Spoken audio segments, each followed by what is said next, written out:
JNTU university ఆధ్వర్యంలో తెలంగాణ రాష్ట్రంలో MTech, M Pharmacy, MR కోర్సులో ప్రవేశానికి నిర్వహించిన పీజీ ఈసెట్ 2024 ఫలితాలను విద్యాశాఖ ముఖ్య కార్యదర్శి బుర్రా వెంకటేశం, చైర్మన్ ఆర్ లింబాద్రి విడుదల చేశారు. జూన్ 10వ తేదీ నుండి 13వ తేదీ వరకు నిర్వహించిన ఈ పరీక్షల్లో 20,626 మంది విద్యార్థులు హాజరు కాగా వారిలో 18,829 మంది విద్యార్థులు ఉత్తీర్ణత సాధించారు.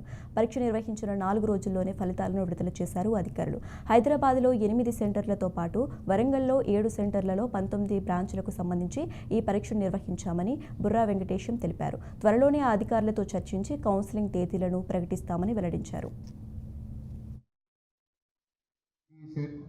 2024 ఎంట్రన్స్ ఎగ్జామినేషన్ని చాలా సక్సెస్ఫుల్గా, పారదర్శకంగా, సకాలంలో నిర్వహించినందుకు జేఎన్టీయూ విశ్వవిద్యాలయాన్ని, వైస్ ఛాన్సలర్ గారిని, కన్వీనర్ గారిని, రిజిస్ట్రార్, సహకరించిన కమిటీ మెంబర్స్ అందరికీ కూడా ఉన్నత విద్యామండలి తరఫున అభినందనలు, కృతజ్ఞతలు.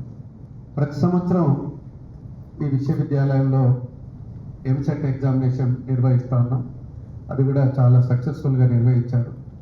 ఈ సంవత్సరం పీజీ సెట్లో సంఖ్య కొంత గణనీయంగానే పెరిగింది. 2,626 మంది విద్యార్థులు ఈ ఎంట్రన్స్ ఎగ్జామినేషన్ రాయడం జరిగింది.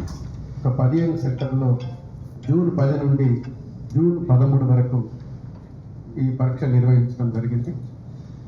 ఈ పరీక్ష చాలా చక్కగా నిర్వహించడమే కాదు, సకాలంలో కూడా